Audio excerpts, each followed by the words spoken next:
Eder. Mech.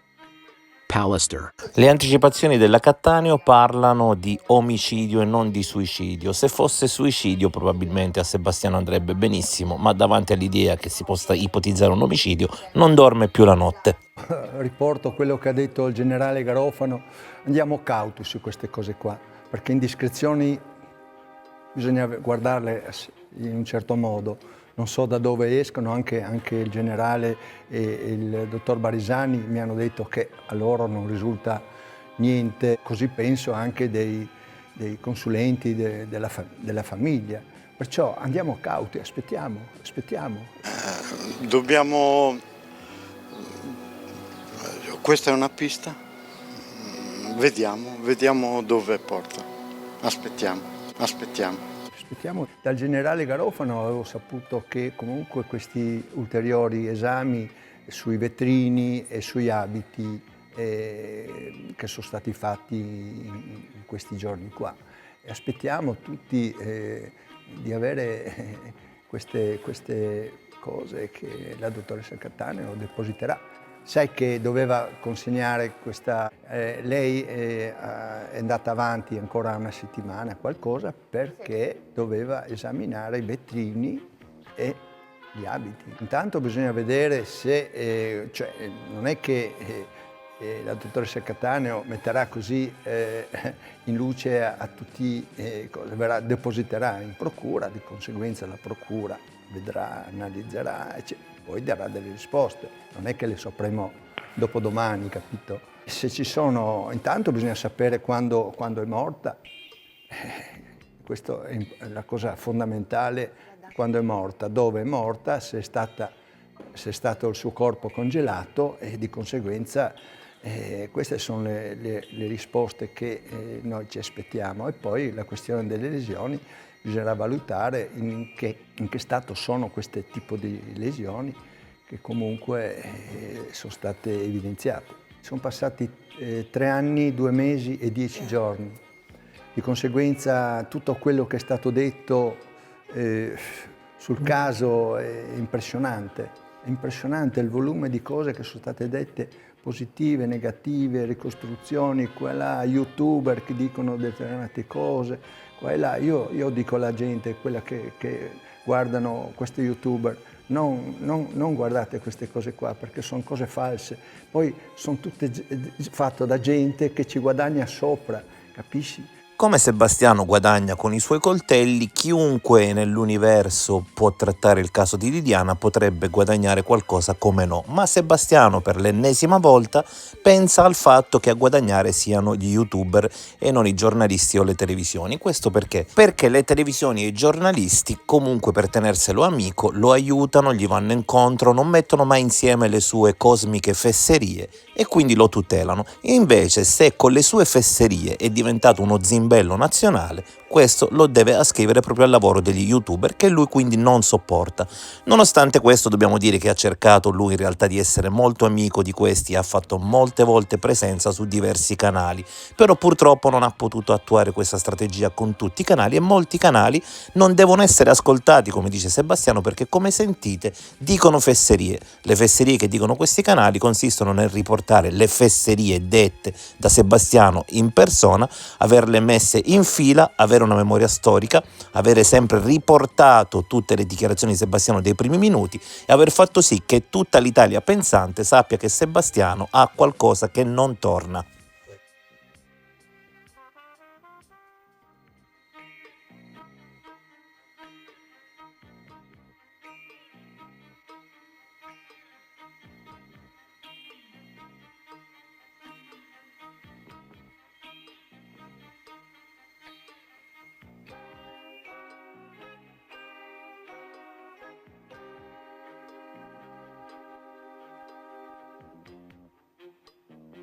A tutto questo comunque andiamo anche ad aggiungere che ormai ho quasi terminato la mia laurea in criminologia e che per concluderla ho proprio fatto una tesi su Liliana Resinovic dove ho messo insieme tutta una serie di elementi che gli altri non hanno mai messo insieme, quindi poi magari quando uscirà Sebastiano avrà meno da scherzare pure da questo punto di vista e dovrà pensare più a quanto scritto in una tesi che resta indelebile che a un canale YouTube che alla fine deve parlare in modo sempre piuttosto moderato per evitare problemi.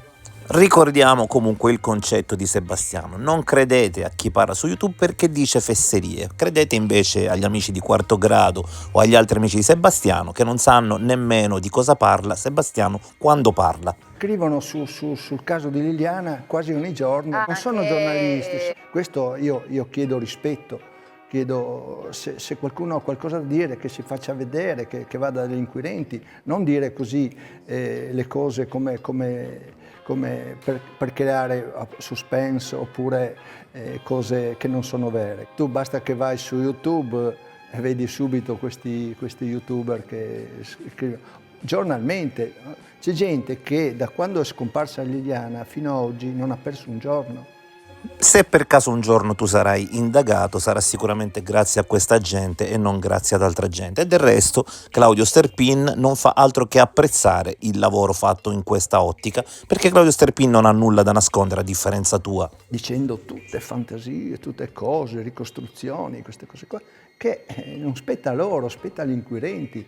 Questo io chiedo. E soprattutto una cosa, io ti dico veramente di cuore, io chiedo rispetto a Liliana. Quando avrò la pergamena ti manderò una fotocopia, ma parliamo del tuo rispetto all'indagine, tu che volevi cremare il corpo e impedire questa seconda autopsia automaticamente. Desidero che Liliana ritorni a casa. Quello che resta di Liliana, io devo esaudire quelle che erano le richieste di Liliana in caso di morte. Guarda caso queste richieste Liliana nella sua vita le ha confidate solo a te. Essere cremata. Queste povere ossa che sono rimaste, poverine, mi fa un dolore interno veramente forte. Non so se avrò il coraggio me la voglio ricordare com'era. Nella nostra vita ne abbiamo parlato parecchie volte, cioè, mi ricordo quando io ho avuto quel grande problema nel 2016, scompenso cardiaco, sono stato in rianimazione, sono stato male, avevo tutta una serie di cose che io pensavo veramente di morire in quel periodo là. E quando veniva Liliana a trovarmi in cardiologia mi dicevo guarda Lili, io voglio essere cremato. E Liliana mi diceva sì, anche se dovesse succedere a me, anch'io voglio essere cremata. Questo era il desiderio di Liliana. E così dal primo giorno, mentre tutti cercano la verità, tu cerchi solo di cremare il corpo di Liliana. E a tutti non può che non venire il dubbio che questo sia accaduto perché tu sapevi benissimo che un corpo, anche dopo tanti anni, può parlare se è conservato bene. Non subito, ma comunque nei periodi successivi avevo detto che era mia intenzione. Io aspetterò il nulla osta dalla procura per poter fare queste cose qua. Eh sì, ma questo non perché tu voglia aspettare il nulla osta, ma perché credo non ci sia altra possibilità per te, perché se fosse per te sicuramente non lo aspetteresti nemmeno. In modo da esaurire che era il desiderio di Liliana. In ogni caso, Sebastiano, abbi fede che è l'ultima settimana e poi sapremo cosa dice davvero la Cattaneo. Come ho detto prima, non è che le sapremo subito, lei depositerà in procura questo e dopo la procura avrà i suoi tempi per esaminare, per visualizzare, per capire, che venga fatta giustizia e che emerga la verità, perché ha rovinato la mia vita, completamente rovinata. Non credo nelle indiscrezioni, assolutamente, perché anche il generale Garofano ha detto guardate, andiamoci cauti, tutte queste indiscrezioni bisogna vedere da dove escono e chi le fa. Ancora una volta è chiaro come davanti all'ipotesi che dalla Cattaneo esca un'apertura alla pista dell'omicidio, Sebastiano perda i lumi della ragione. Morte di Andrea Prospero. Analisi del computer e delle chat per chiarire il mistero. Gli inquirenti stanno analizzando il computer di Andrea Prospero, il 19enne di Lanciano trovato senza vita in un band nel centro di Perugia. La sua morte, avvenuta in circostanze ancora da chiarire, è al centro di un'indagine che punta a ricostruire gli ultimi giorni dello studente di informatica. Gli investigatori confidano nel recupero dei dati dal suo PC e nell'analisi delle conversazioni su Telegram per ottenere elementi utili a far luce sulla vicenda. I risultati degli esami tossicologici, invece, richiederanno ancora del tempo. Secondo quanto riferito dall'avvocato della famiglia, Carlo Pacelli, inizialmente si temeva che il computer fosse irrimediabilmente danneggiato a causa delle condizioni in cui è stato ritrovato. Tuttavia, un'azienda specializzata incaricata dell'analisi potrebbe essere riuscita a recuperare informazioni dalla scheda madre, offrendo così una speranza di chiarire i dubbi sulla morte del giovane. La famiglia di Andrea continua a non credere alla teoria del suicidio e insiste affinché venga fatta piena luce sulla vicenda. Il PC,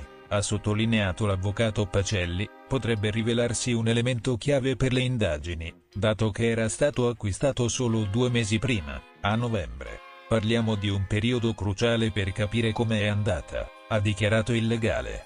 Un ulteriore tassello dell'indagine riguarda un messaggio diffuso nella scorsa puntata di Chi l'ha visto? Proveniente da un gruppo Telegram segreto con 96 iscritti. Tuttavia, l'avvocato Pacelli ha precisato che non è possibile affermare con certezza che gli account oscurati nel messaggio appartenessero ad Andrea. La procura sta indagando in quell'ambito e attendiamo i loro riscontri con la massima fiducia, ha dichiarato il legale.